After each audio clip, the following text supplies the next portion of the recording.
Welcome to my full stack web development bootcamp. This course is perfect for absolute beginners who has no coding experience. I'll teach you everything from scratch, right from installing your IDE till the very end. This course can also be followed by someone who has some knowledge in HTML, CSS, or maybe even JavaScript. In the initial phase of this course, you might feel like you know some of these concepts, but as we move ahead in this course, we'll cover advanced topics. You'll learn some best practices and techniques that we web developers use, some new tools and technologies and frameworks that has been launched few years ago and have gained popularity so fast that it is trending these days, right? And by the end of this course, I am guaranteeing you that you'll be able to make successful, beautiful, and profitable websites. You'll also get hired as a web developer if you add all these projects in your resume. Okay, and if you want to start as a freelancer, perfect. This is the only course you'll ever require to learn everything about web development. So without wasting any time, let's just jump into it. So let us first understand how websites in general work. So what is a website? Website is a collection of web pages that may contain text, audio, images, videos, right? To give an example, you can enter walmart.com, right? So it's a website. If you go and click on any product, right, new information or whole new web page is being displayed on your screen. So website are in general are a collection of web pages which are stored on a web server. What is a web server? Now, web servers are actually storage devices, to explain in very layman terms, where all these websites IP addresses are stored. So what I mean by IP address is that it's an internet protocol address. So whichever device or whatever is stored on the internet, they have a specific IP address. So whenever you want to access these websites, when you enter the URL, that is a uniform resource locator of the website, or in our case walmart.com is a URL, right? So once you enter walmart.com, the DNS server, that is the domain name system server, will convert that URL into IP address, and it will request to the web server that, hey, can you find this website which has the IP address of 292.68 point something, whatever it might be, right? I don't know the IP address of Walmart, right? So they have this fixed IP addresses, and the little guy over here you are seeing is a client or a user. The laptop he's using is Ubuntu, which has Ubuntu operating system. Doesn't matter actually. Anyone who's using Mac laptop or a Windows laptop can access any websites which are available on the internet, right? So once you request for a website, the web server finds in that collection of websites, and once it fetches that, it responds to our request, and it presents in the combination of HTML, CSS, and JavaScript. So this package is being extracted and shown to your display page, right? So as you already know by our previous slide, that HTML, CSS, and JavaScript are the three components which are basic requirements to build any website. Okay, so let us first understand what is HTML. So HTML stands for hypertext markup language. Don't get confused. HTML is not any coding language or programming language. It is a markup language. Okay, and it is a standard markup language for giving a static skeleton to a web application. It's a well standardized system. Still confused? Don't worry. As you can see, I've put an image of human skeleton. Now, what is the relation between these two? So for a second, assume that you don't have any bones in your body. So what is left of you? Your muscles, your skin, your hair, your eyes, your eyebrows, your nose, all these organs, your muscles, your tissues are left because your bones are not present, right? So what will happen to your body if someone says to you that, hey, stand up? So when you stand up straight, your body is, structured like straight. But what if you don't have any bones? Then your body will float and form like a jiggly, gloomy shape, slime shape, because it does not have any support system. So HTML is acting like a support system. It's a structure for websites. If there is no HTML in any website, it doesn't make any sense, right? So moving ahead with CSS.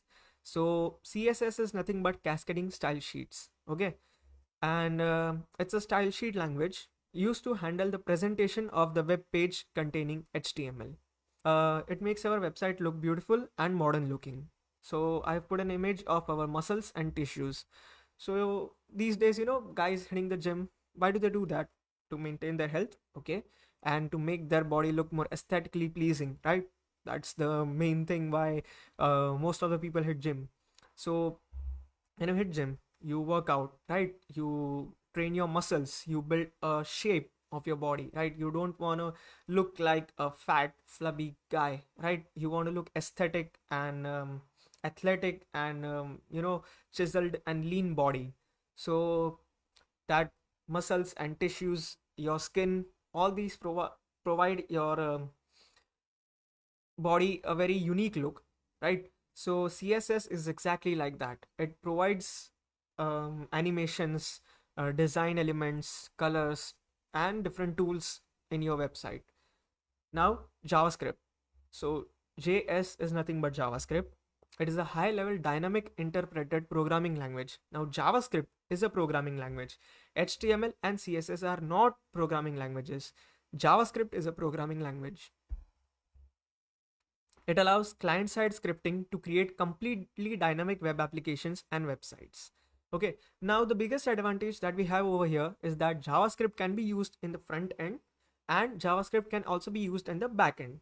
Now we'll learn about front end and back end and also what is full stack, right? So the only reason why in our course we are learning Node.js as a backend language is because you don't require any other programming language to learn or code in Node.js. Once you're good in JavaScript, then you are perfect for backend and frontend as well, right? So as you can see, I've put an image of brain. So why brain?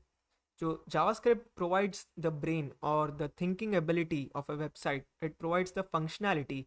It gives a website whole new perception, whole new features, right? That is what the function of a JavaScript is.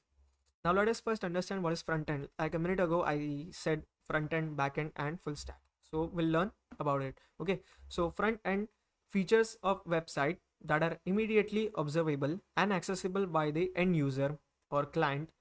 Now this is known as front end development. Okay.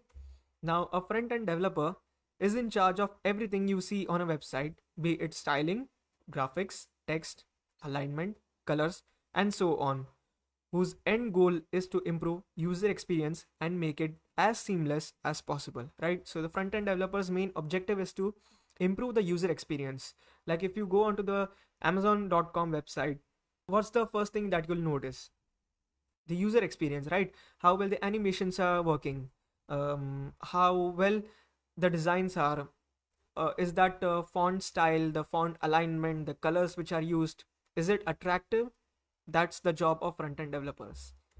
Now, front-end developers also contribute to overall design of the website and provide aesthetic looks, and they also improve the responsiveness design of the website, and also they also debug the website. So what does debug mean? So the process of removing errors or bugs from your code or website is known as debugging, right? And what does responsiveness mean? So responsiveness is nothing but the ability of a website to change its overall look when the size of the screen changes. So the website which you are trying to access on your let's say laptop screen will look somewhat different when you trying to access in your smartphone or on a tablet, right? So that is what a responsiveness of a website is. Now, as I said, the major goal of a front-end developers is to make websites responsive. Now, what is back-end development? The web development that occurs at the back end of programs is accurately termed as back-end development. It covers server-side web application logic and integration and activities like writing APIs, that is application programming interface, creating libraries, and working with system components. Backend developers create code that allows the database and an application to communicate with one another. Now, what is full stack development? The full stack developers are jack of all trades. Okay, so what I mean is that they are skilled in both front end and back end languages and can work with multiple frameworks.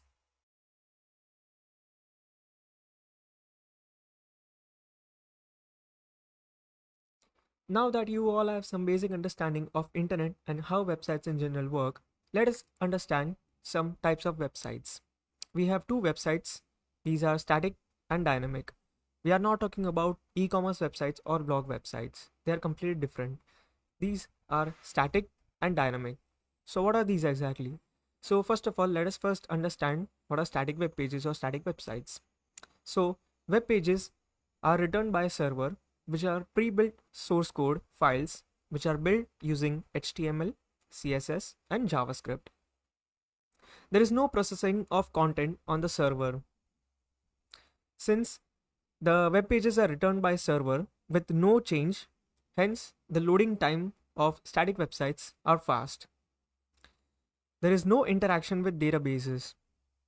Static does not mean that the page never changes. It's just pre-built during development stage. Now, what I mean by this? Static does not mean that it will not respond to user actions. These are called static because these cannot be manipulated on server or interact with databases. Alright, now let us understand what are dynamic websites. So, dynamic websites are where the web pages are returned by the server, which are processed during the runtime, which means that they are not pre-built web pages, but they are built during runtime according to users' demand with the help of server-side scripting languages such as Node, PHP, right? So server-side language is also known as a backend language. They are slower than static web pages since there's a lot of backend process involved. Updates and interaction with databases are also possible. Dynamic does not mean that there's no HTML page being served. It's just built dynamically for each request. What I mean is dynamic websites are used over static websites as updates can be done very easily as compared to static websites. But in dynamic websites, it is possible to do a common change once and it will reflect in all web pages. To give you an overall example, let us consider a blog page as a static website because the owner of the blog, or let's say the author who is writing the blogs, that person does not need to update their blogs every time. What I mean that they might post new blogs, but they won't make any changes in their blogs every time, and they don't need to reflect these changes every time a new user has access to the website. So you can say that the blog pages or blog websites that you see are a type of static websites, and any e-commerce website are an example of dynamic website.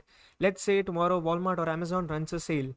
Let's say there's a Black Friday sale, so all electronic products will be at a sale of 90%.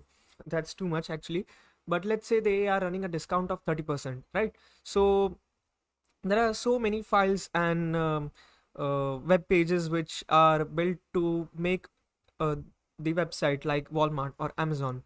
So it would be very difficult for the developers to make changes in each and every web page to list their products at a discount rate.